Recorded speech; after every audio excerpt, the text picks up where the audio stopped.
ሰዎች ይወዱሻል ያለ ምንም ምክንያት ይወዱሻል ሰዎች ያከብሩሻል ስትናገሪ ያዳምጡሻል እንደ መሰረት መብራት አይነት በላ ይወዷታል በቃ ይወዷታል ምንም ማስረዳትም አትችል ክብር እንድናገኝ ከመቀመጫቸው እንዲነሱልን የሚያረግ ነገር እሱ ሞገስ ይባላል የእግዚአብሔር ስጦታ ነው ማንንም ሰው በመድር ላይ ሁሉ ሰው የሚወደው ሰው ደግሞ የለም መወደዱን የሚያመጣው ፌቨር የሚባለው ነገር ነው ሞገስ የሚባለው ነገር ነው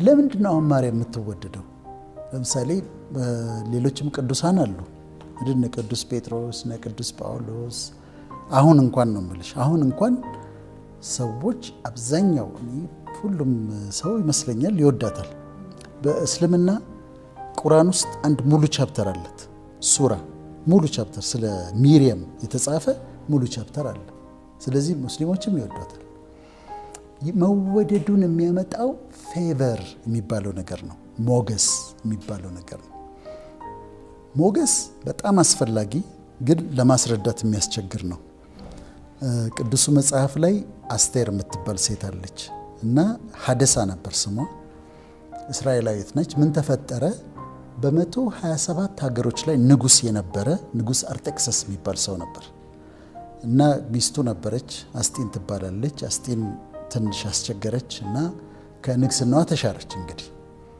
ነይና ታይሲላት በመኳንንቶች ፊት እንቢ ስላለች እንደዛ የራሱ ስቶሪ አለ ለማሳጠር አሁን ለንጉሱ ሚስት ተፈለገ ከ127 ሀገሮች ያሉ ቆነጃጅቶች ተሰበሰቡ ኢንተርናሽናል ቢዩቲ ኮንቴስት ማለት ትችላለሽ በጣም ያምሩ በጣም በድሎት ያደጉ በጣም የሀብታም ልጆች እንደዛ አይነት ናቸው እንደዛ ተሰበሰቡ አስቴርም ወጣት ስለነበረች መግባት ስለነበረባት እሷም ገባች እሷ ግን በድህነት ነው ያደገችው ጥራጥሬ በልታ ነው ያደገችው እኔ እንደውም ምን እላለሁ እዛ ላይ ባይጻፍም ምናልባት ቀን የለበሰችውን ቀሚስ ማታ አጥባ አስጥታ አድርቃ በማግስቱ የምታደርግ ልጅ ነች ከዛ ሁሉም ተሰበሰቡ መዋቢያ ተሰጣቸው ተዋቡ አሁን የነበረው ስርዓት ምንድነው ወደ ንጉሱ ይገባሉ ይወጣሉ ብዙ ቆንጆች ገቡ አይደለም ይላል ንጉስ በኋላ አስቴር ገባች በድህነት ያደገች ሚስኪን ልጅ ነች ግን ምን አለባት መሰለሽ ፌቨር አለባት ሞገስ ከአምላክ የሚሰጥ ነገር ነው እንደዚህ ያለብስሻል ሰዎች እንዲያከብሩሽ ሰዎች እንዲወዱሽ ያደርጋል ያ ሞገስ ፌቨር የሚባለው እንዲቀበሉሽ ያደርጋል ከዛ አስቴር ገባች አስቴር ስትገባ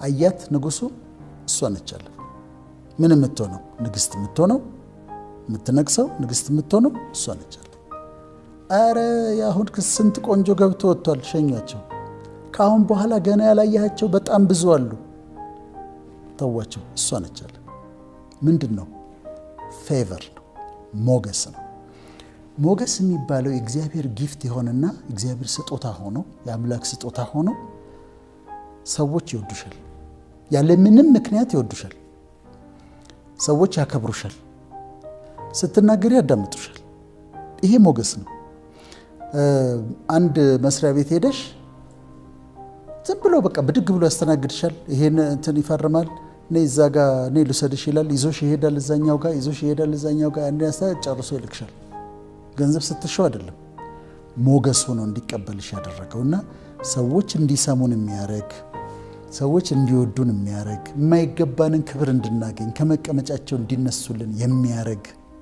ነገር እሱ ሞገስ ይባላል የእግዚአብሔር ስጦታ ነው አሁን ህብረተሰብ ውስጥ አንዳንድ ሰዎችን ታያለሽ ሞገስ ያላቸው እና ተቀዳሚ ሀጂ ሙፍቲ ሙስሊም ብቻ ነው የሚወዳቸው ክርስቲያኖች ዳር ክሬዚ ፎር ሂም በጣም ነው የሚወዷቸው ብዙ ተናግረው ኦራተር ሆኖ ምናምን አይደለም ግን ተወዳጅ ናቸው ክርስቲያኑ ኦርቶዶክሱ ፕሮቴስታንቱ ሙስሊሙ የራሳ አንዳንድ ፖለቲካ ይኖራል ግን በጣም ተወዳጅ ናቸው ሞገስ ነው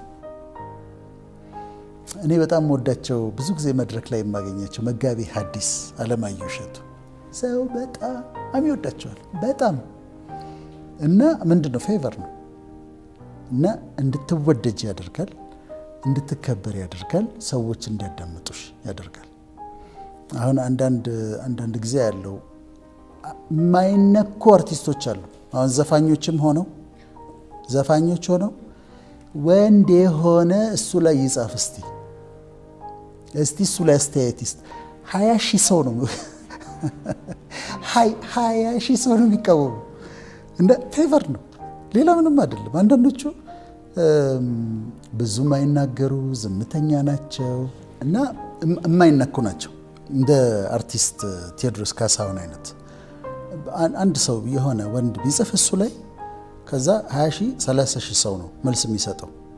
ለምን? ዝም ብሎ ፌቨር ነው። ብዙ አይናገሩም፣ ትንሽ ነገር ነው የሚናገሩት።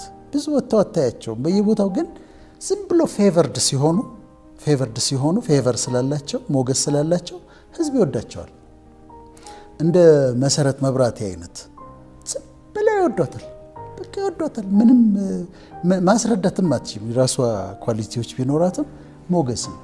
ፖለቲሻኖችም አሉ በጣም ይወደዱ። ኦባማ የተመረጠ ጊዜ አፍሪካ፣ ኤዥያ፣ አሜሪካ ህዝቡ እንዴት እንደሆነለት አይተሻል። ፌቨር ነው።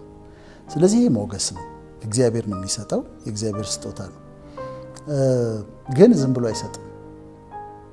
ዝም ብሎ ሞገስ አይሰጥም። የሚያከብሩት የምታከብሪው ከሆነ የምትፈሪው ከሆነ ግፍ የማትሰሪ ከሆነ ከአመፃ ጋር የማትተባበሪ ከሆነ በሰዎች ላይ ተንኮል የማትሰሪ ከሆነ እሱ በሚወደው መንገድ ከሄድሽ ሞገስ ይሰጥሻል። እሱ ሞገስ ካስቀመጠብሽ ህዝብ ይወድሻል። እንደው የሚጠላሽ ሰው አይኖርም ማለት አይደለም። ማንም ሰው በምድር ላይ ሁሉ ሰው የሚወደው ሰው ደግሞ የለም። ግን አብዛኛው ህዝብ እንዲወድሽ፣ አብዛኛው ሰው እንዲቀበልሽ፣ እንዲያዳምጥሽ፣ እንዲያከብርሽ ያደርጋል። ስለዚህ ሞገስን ፈልጎ ማግኘት ያልኩት ለምንድን ነው? በእግዚአብሔር መንገድ መሄድ አለብሽ። በየሃይማኖትሽ ሆኖ ግን ቢያንስ እሱን መፍራት፣ ማክበር፣ በሌሎች ሰዎች ላይ ግፍ አለማድረግ፣ ክፉ ነገር አለማድረግ፣ ሌላ ሰው ላይ ተንኮል፣ ክፋት አለማድረግ፣ እሱ በጣም አስፈላጊ ነው። ከዛ እሱን ደስ በሚያሰኘው መንገድ ስትሄጂ ያመጣና ሞገስ ያስቀምጥብሽ። ተማርሽ አልተማርሽ ዝናውን የሚያመጣው እሱ ነው። እንድትከበር የሚያደርግ እሱ ነው። ገናና የሚያደርግሽ እሱ ነው። ሰዎች እንዲያዳምጡሽ፣ እንዲያከብሩሽ ያደርጋል። እግዚአብሔር ድርጊታችንን ብቻ አይደለም ሐሳባችንንም ያያል፣ ንግግራችንን ያዳምጣል። ስለዚህ ሐሳባችንን ንጹህ ካረግንለት፣ ንግግራችንን ንጹህ ካረግንለት፣ የምናደርገው ነገር በሙሉ እሱን የሚያከብር ለሰዎች የሚጠቅም ነገር ከሆነ ፌቨሩ ይመጣል፣ ሞገሱ ይመጣል ማለት ነው።